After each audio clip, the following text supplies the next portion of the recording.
Hello प्रेक्षकांनो, आज आपण पाठराखीण या मालिकेच्या आजच्या भागामध्ये म्हणजे 23 जूनच्या भागामध्ये काय झालं आहे ते पाहणार आहोत.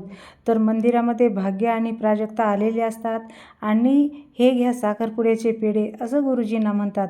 गुरुजी म्हणतात, अरे वा, लग्नसुद्धा मीच लावणार आहे, या रविवारीच आहे लग्न. सांगा, हे स्थळसुद्धा मीच आणले, लग्नाची दक्षिणासुद्धा चांगलीच घेणार आहे मी. आणि मग मनातल्या मनात म्हणतात, हे काय दक्षिणा देणार? खरी दक्षिणा तर सुलक्षणा सूर्यवंशी देणार आहेत. आणि मग गुरुजी तिथून जातात आणि मग प्राजक्ता आणि भाग्या देवाच्या पाया पडत असतात. हात जोडून प्राजक्ता म्हणत असते, देवी मला माफ कर. माझ्या बहिणीच्या साखरपुड्यात मी तिच्या आनंदात सहभागी होण्यासाठी तिच्या आयुष्यातल्या महत्त्वाचा दिवस असूनसुद्धा मी राहू शकले नाही. याचा अर्थ असा नाही की मला माझ्या बहिणीच्या लग्नाबद्दल काहीच वाटत नाही, असं नाही. मला माहिती आहे, माझी बहीण माझ्यासाठी सर्वस्व आहे. भाग्या म्हणते, तुला माहिती आहे ना, तुझी बहीण तुझ्यासाठी सर्वस्व आहे असं चिडून म्हणते. तेव्हा तुझं सर्वस्व आहे असं म्हणतेस आणि तिच्या आयुष्यात काही मोठं घडतंय तेव्हा गायब होतेस. Not fair Praju.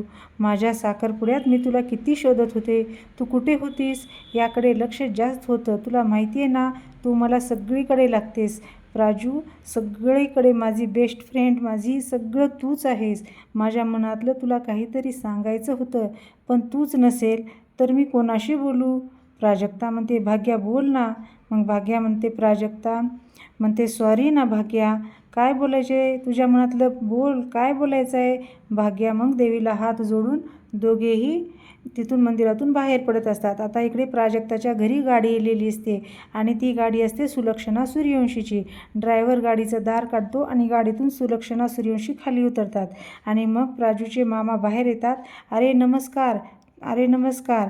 मग ते सुलक्षणा म्हणते, ओळखलं का नाही? तेव्हा प्राजूचे मामा म्हणतात, तुम्हाला कोण ओळखत नाही मॅडम, प्रसिद्ध उद्योजिका सुलक्षणा सूर्यवंशी. मग सुलक्षणा म्हणते, रुग्णसेवा हीच खरी ईश्वर सेवा, असं तिथं पाटी असते आणि ती सुलक्षणा वाचत असते. किती उच्च विचार आहेत असं म्हणते. तुमच्या या वैद्यशाळेत चिकित्साबद्दल खूप ऐकलं आहे, खूप लांबून लोक येतात तुमच्याकडे, तुम्ही या ना, उभ्या का अशा, असं प्राजूचे मामा म्हणतात आणि मग आतमध्ये बोलावून घेतात. मग आतमध्ये आल्यानंतर बाबा म्हणतात, चारू चारू म्हणून आवाज देतात, बघ आपल्याकडे कोण आलं आहे असं म्हणतात. आणि मग चारू बाहेर येते आणि आजी पण येतात.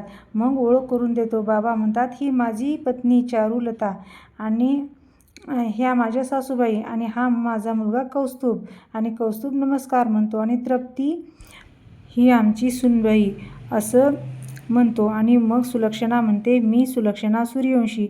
मग सर्वजण आणि हे माझे नातवंड समर आणि समायरा. मामा प्राजक्ताचे मामा म्हणतात, यांना शिकवायला येते वाटतं प्राजक्ता आमची. तेव्हा सुलक्षणा हो म्हणते. मग मामा म्हणतात, खूप गोड आहेत मुलं. सुलक्षणा म्हणते, यांनासुद्धा प्राजक्ता शिकवते, ते खूप आवडतं. आणि मग मुलांना विचारते, हो ना हो ना? मुलं म्हणतात हो म्हणतात. मग समर आणि समायरा प्राजक्ता टीचर्स बेस्ट म्हणतात. मग आजी म्हणतात, तुम्ही उभ्या का, बसा ना. मग बाबा म्हणतात, या. आणि मग सुलक्षणा बसतात. मग सुलक्षणा ड्रायव्हरला काहीतरी खून करते. मग सुलक्षणा म्हणते, छान आहे तुमचं घर. तृप्ती म्हणते, काही काय, तुमच्या घरासमोर आमचं घर म्हणजे छोटा खुराडाच. सुलक्षणा म्हणते, घर छोटा असो किंवा मोठं, घर घर असतं ते. मग आणि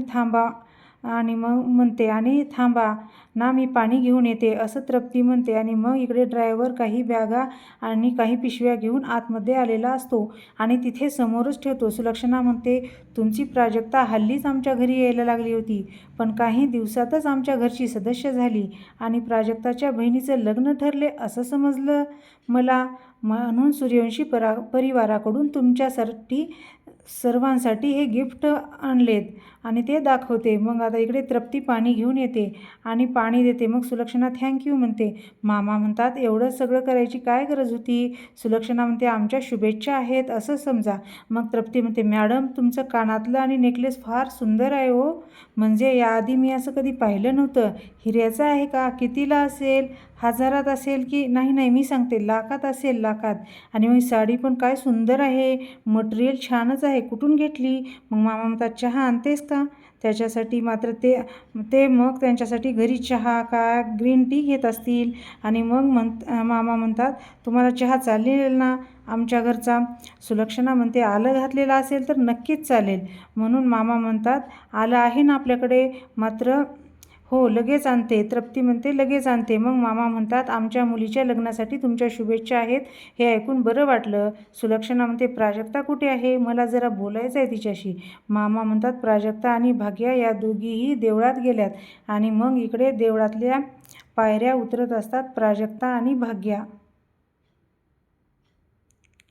आणि मग भाग्या म्हणते, मला रोहनबद्दल तुला बोलायचं होतं थोडंसं. प्राजक्ता म्हणते, बोल, काय बोलायचं आहे? ते जरा विचित्रच वाटतो मला. तुझं बरं आहे पण नीट बोलत नाही. प्राजक्ता म्हणते, भाग्या एवढं सगळं लवकर होत आहे त्यामुळे असं होत असेल. भाग्या म्हणते, हो कळतंय मला, पण तो लोकांसमोर एक चांगलं वागतो आणि पण एरवी तो माझ्याकडे बघतही नाही. आणि मग तिला साखरपुड्याचा दिवस आठवतो. तो साखरपुड्यात कोणाचा तरी फोन येतो, हॅलो बोल म्हणतो आणि तो चक्क साखरपुड्यातून उठून गेलेला असतो. मग भाग्या म्हणते, असं कसं? भाग्या म्हणते, कालचंच घे ना, काल आमचा साखरपुडा होता. मी एवढं नटून थटून आले होते, पण त्यांनी मला काहीच कॉम्प्लिमेंट सोड, त्यांनी माझ्याकडे बघितलंसुद्धा नाही. मोबाईलमध्ये तोंड घालून बसला होता. कसं सांगू यार, असं वाटतं की तो नजरेला नजरच मिळवत नाही.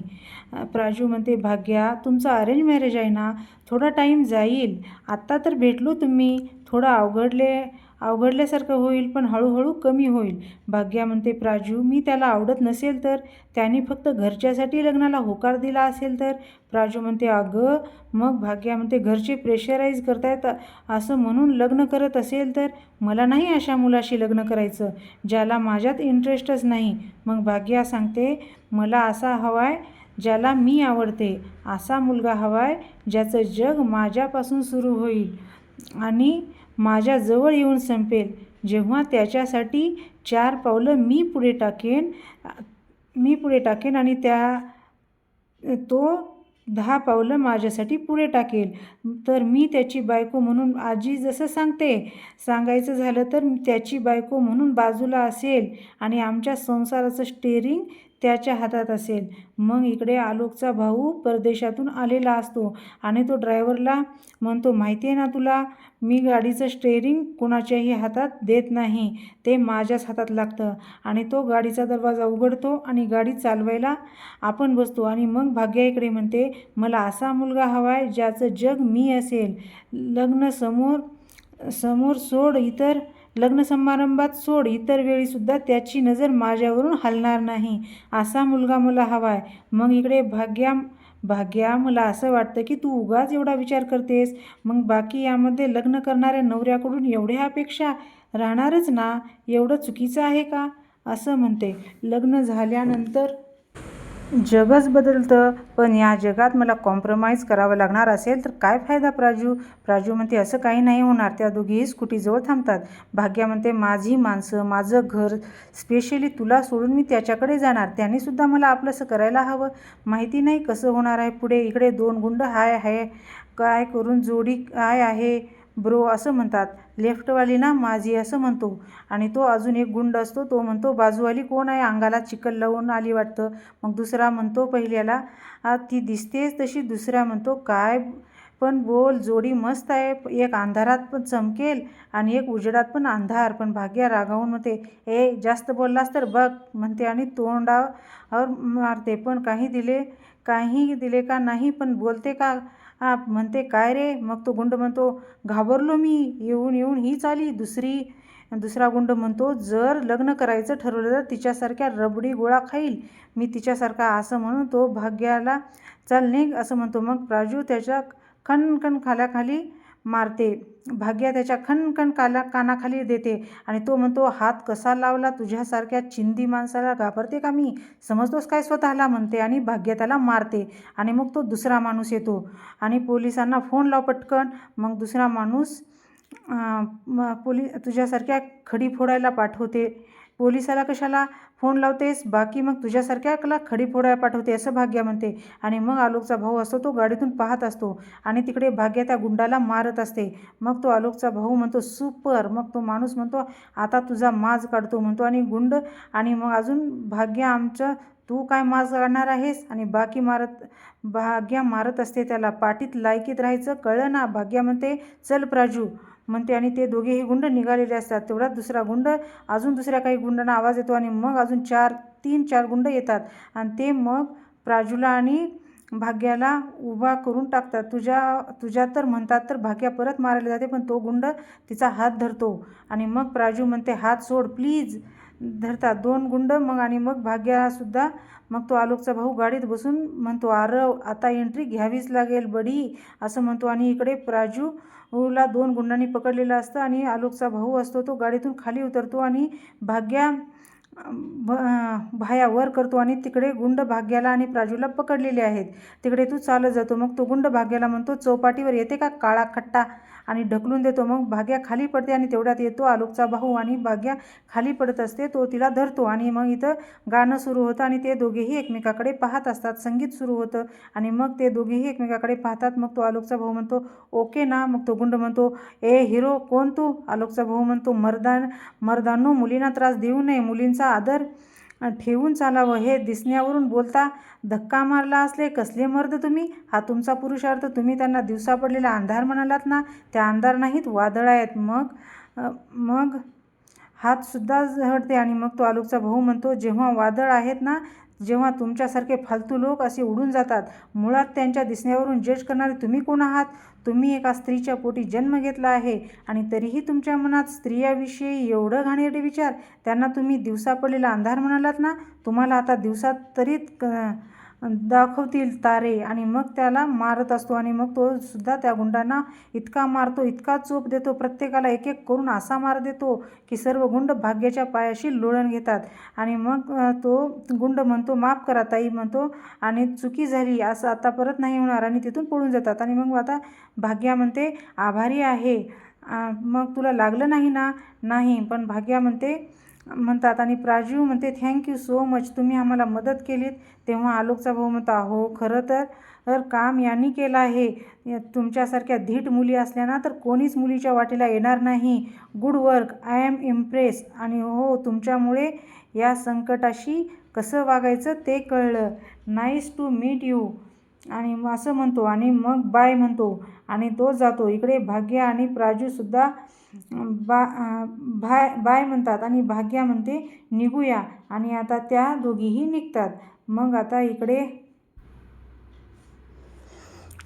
इकडे भाग्याच्या घरचा सीन दाखवलेला असतो. इकडे भाग्याचे बाबा म्हणतात आपल्या समाजामध्ये आजही स्त्रीला कमी लेखलं जातं.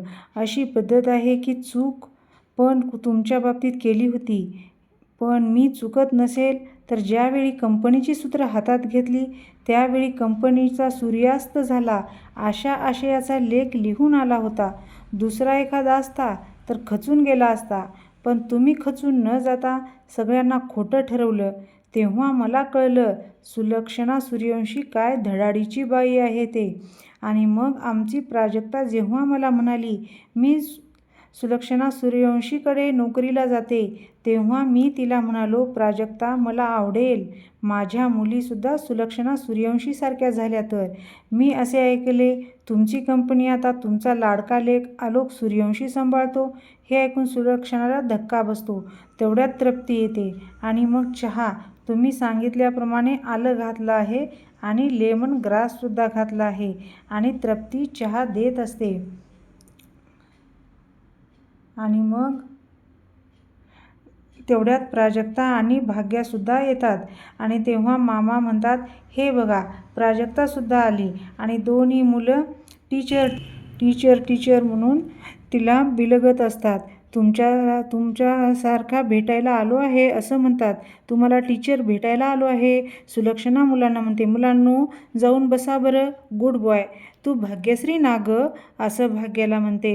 असं भाग्यवान आहेस म्हणते आणि अभिनंदन असं म्हणते. तुझं लग्न ठरले ना असं कळलं प्राजक्ताकडून. आणि मग मे बी चांगलं आहे. ते गिफ्ट निळ्या बॉक्समध्ये एक हार, बांगड्या असं मोठं सोन्याचं गिफ्ट असतं.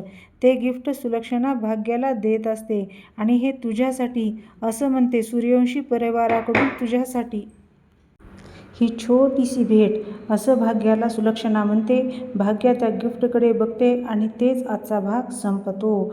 आणि मग आता उद्याच्या भागामध्ये आपण प्रोमोमध्ये पाहणार आहोत की चारुलता प्राजूला म्हणते की आता उद्यापासून सुरू होणार आहे लग्नाची गडबड आणि मग तू मध्ये कशाला राहणार आहेस असं म्हणते.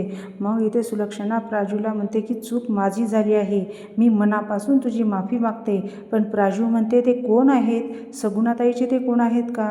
मग तू आलोकचा भाऊ म्हणतो, आलोक दादासोबत काय चाललं हे ते माहीत असूनसुद्धा मी शांत बसू असं म्हणतोस? तो दुसरा भाऊ म्हणतो, म्हणजे तो बारका भाऊ म्हणतो, आलोक दादाला आउट हाऊसमध्ये शिफ्ट केलं आणि मी शांत बसू? मला एका घरातल्या सर्वंटने कॉल करून सांगितलं दादाला त्रास होत आहे आणि तू इथं त्याला शिफ्ट केलं आहेस असं म्हणतो. आणि मग उद्याचा प्रोमोसुद्धा इथे संपतो. हो, तुम्हाला ही मालिका कशी वाटते, आवडते का? आवडत असेल तर लाईक करा, कमेंटमध्ये हे सांगा तुम्हाला ही मालिका कशी वाटली आणि हा भाग कसा वाटला ते सुद्धा सांगा. आणि लाईक करा, नवनवीन भागासाठी सबस्क्राईबसुद्धा नक्की करा. तुम्ही हा व्हिडिओ शेवटपर्यंत बघितला त्याच्यासाठी धन्यवाद. असेच नवनवीन भाग पाहण्यासाठी दररोज या.